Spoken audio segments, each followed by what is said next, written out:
So we did finally see an inversion with the 2-year, but none of these yields really came out of left field for just yesterday. It's been 6 months, so people should know that the banks have been challenged for 6 months.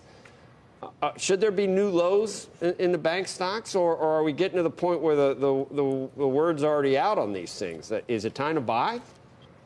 Well, I mean, looking overall, it seems like they're oversold to me. That's kind of my feel, though it's hard to make kind of the blanket statement, you got to buy banks here, because even if the yield curve inversion, and it depends what you look at, doesn't foreshadow a recession in the future, a flat yield curve and a 10-year under 2% makes a tough environment for banks. So I do think banks are oversold here. I think there'll be a time to buy them, but I don't think you got to go rushing in kind of today necessarily. When you're looking at buying banks, though, I still favor the universal banks. They're the big guys, right? You get more fee income relative to that interest income than with a lot of banks. You get capital markets exposure, and if we do get into an environment where the economy is okay, even with the yield curve, capital markets could be good. They're returning a ton of capital, and probably most importantly, they've got scale. And they got the scale to defend profit margins really well. So, I mean, look at banks, be selective, but focus on the big ones. I'm going to get to you in just a second, Peter. But, Jeff, you point out that if August has a feel of a panic move to some extent. And 800 points on the Dow, they cover it on the nightly news, and people have specials, that preempt other programming. And normally those are sort of sharp, scary breaks that mean that we eventually make that back and go higher.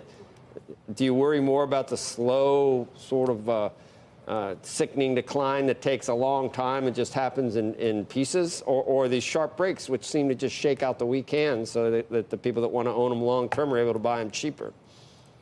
I mean, certainly that's kind of what we've seen really since the financial crisis, right? When you get big panic moves like this, they don't last for very long and things kind of come roaring back. As long as the underlying economy stays okay, which at this point it appears it does. It's always tricky to say that because a lot of the economic numbers kind of lag, so that the yield curve tends to be more of a leading indicator. But most of the color kind of commentary we've been getting, at least from bank management teams, suggests things are still going pretty well, and all the credit quality indicators are still good. So I mean, I think this is probably overdone, and the catalyst could be a trade deal from China and U.S. I mean, it wouldn't take a whole lot to maybe kind of turn these things around, but I don't think you need to rush in and kind of catch the falling knife here, because even if we do get better news for banks in general, it's going to be a tough environment after in 2018 was about as good an environment for banks as you could get.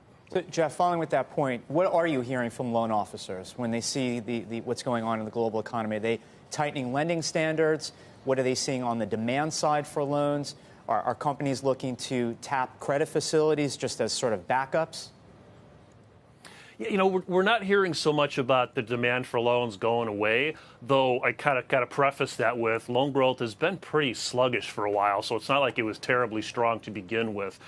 When you look in the capital market space, talking to some of the investment banks, you hear about companies still actively engaged in kind of strategic dialogue and wanting to do things, but kind of a little less urgency and being a little more cautious in the near term. So it does feel like we're kind of getting a bit of a pullback in kind of the willingness to act, but the longer term secular kind of, or I should say cyclical desire to transact is still there. And I think that'll be an important thing to watch economically over the next couple of months, is if we really do see kind of a sustained drop off in some business investment, CapEx and things like that, that would kind of be another feather in the quill of the bear saying inversion means a recession coming. If that maintains itself pretty well or picks up, I mean, that could be one of the catalysts that pushes bank stocks back up again.